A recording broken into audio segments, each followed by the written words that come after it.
students to our channel EduSpark by Swin. So बच्चों, yesterday we studied about object at infinity ray diagram, right?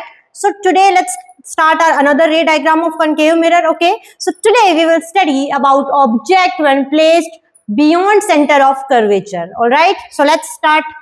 दिल थाम के बैठना. Oh my God, इतना मुश्किल डायग्राम आने वाला है, ये तो तुम कर ही नहीं पाओगे. तुम्हें पता है ना मैं मजाक करती हूँ, पता है ना. चलो शुरू करते हैं. Object beyond centre of curvature in case of concave mirror. Okay,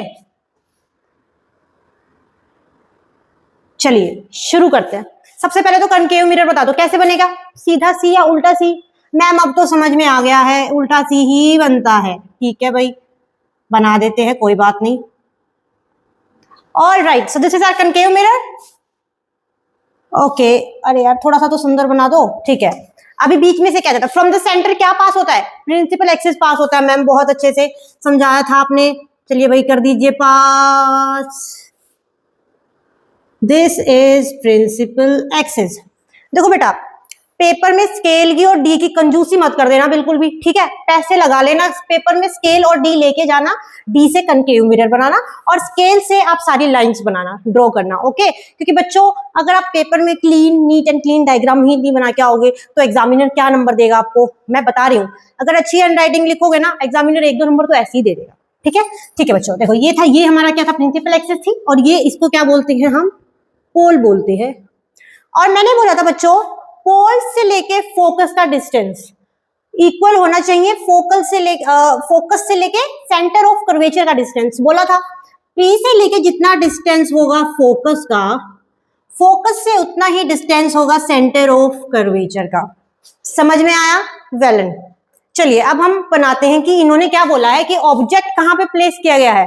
beyond सी, मतलब ये है सी, सेंटर ऑफ कर्वेचर के बियॉन्ड. यहां बना देते हैं कि भाई यहाँ पे एक ऑब्जेक्ट प्लेस है, सी के बियॉन्ड है ना. ठीक है, इसको नाम दे देते हैं ए और इसको नाम दे देते हैं B.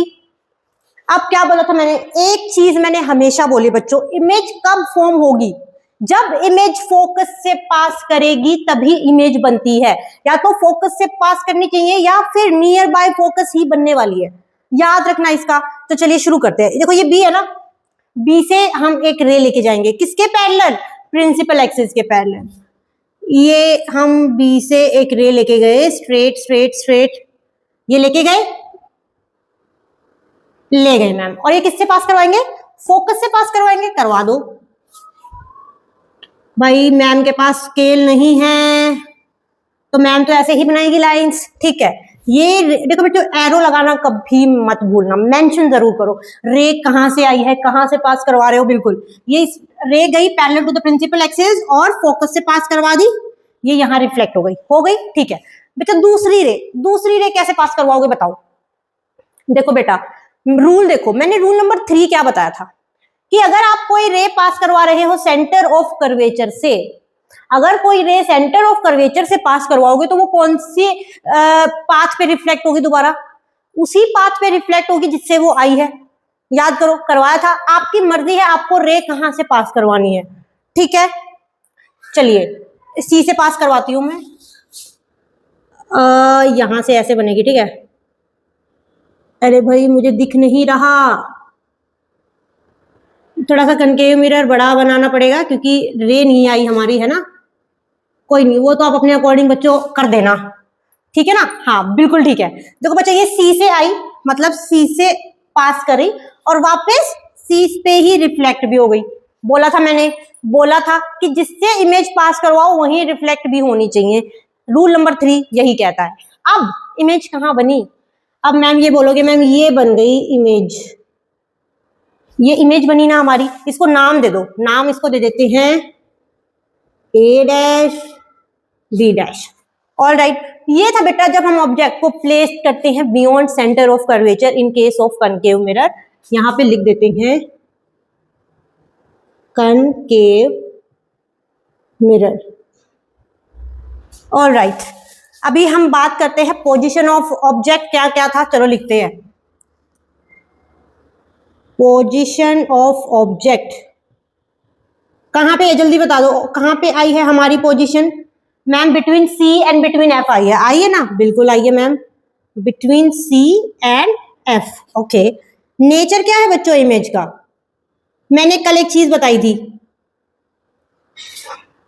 Sorry position of object नहीं लिखो बच्चों, यहाँ पे पोजीशन ऑफ इमेज लिखना था मुझे, ठीक है। Okay, now nature of image, कैसी इमेज, नेचर क्या है इमेज का? मैंने कल बताया था कि बच्चों कनकेव मिरर के टोटल 6 डायग्राम्स हैं, 6 में से 5 का नेचर एक ही है, that is real and inverted. Only एक ही डायग्राम आएगा जिसका आएगा वर्चुअल एंड इरेक्ट, ठीक है। तो रट्टा मारने की भी जरूरत नहीं है, ये तो बहुत आसानी से आ जाएगा तुम्हें। तो इमेज कैसे बनी? रियल एंड इन्वर्टेड, ठीक है। अब साइज, बेटा साइज क्या बना?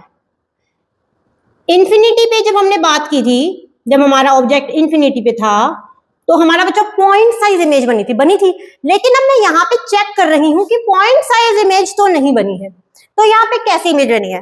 देखो बच्चों, मैं बोलूंगी यहाँ पे बनी है इमेज डिमिनिश्ड इमेज, यहाँ पर बनी है डिमिनिश्ड इमेज।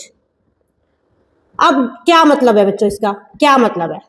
बच्चों डिमिनिश का मतलब होता है कि जो जितना हमारा ऑब्जेक्ट था उसकी स्मॉलर, ऑब्जेक्ट से छोटी इमेज बनती है बच्चों, उसको हम डिमिनिश्ड इमेज बोलते हैं। इन्वर्टेड का मतलब क्या होता है? मैंने आपको बताया था बच्चों, इन्वर्टेड क्या होता है? आपका जो ऑब्जेक्ट होता है, जैसे मैंने बोला आप मिरर के सामने खड़े हो गए, आप राइट हैंड उठाओगे तो सामने मिरर में क्या दिखता है कि आपने लेफ्ट हैंड उठा रखा है। इमेज यहाँ सीधी बन रही है तो यहाँ इमेज क्या बन गई? उल्टी बन गई, रिवर्स हो गई, है ना, right to left, left to right, इसलिए उसको इन्वर्टेड बोला जाता है, ठीक है। सो बच्चों this is our object beyond centre of curvature. बताओ कोई मुश्किल? बिल्कुल मुश्किल नहीं आई होगी, इतना आसानी से हमने दूसरा रे डायग्राम भी आज कंप्लीट किया। अब कल हम थर्ड रे ऑफ डायग्राम करेंगे बच्चों। आई थिंक आपको मजा आया ना, बहुत आराम से करवा रही हूँ, बहुत अच्छे से करवा रही हूँ, ठीक है। तो अब हम कल मिलते हैं थर्ड रे ऑफ डायग्राम के साथ।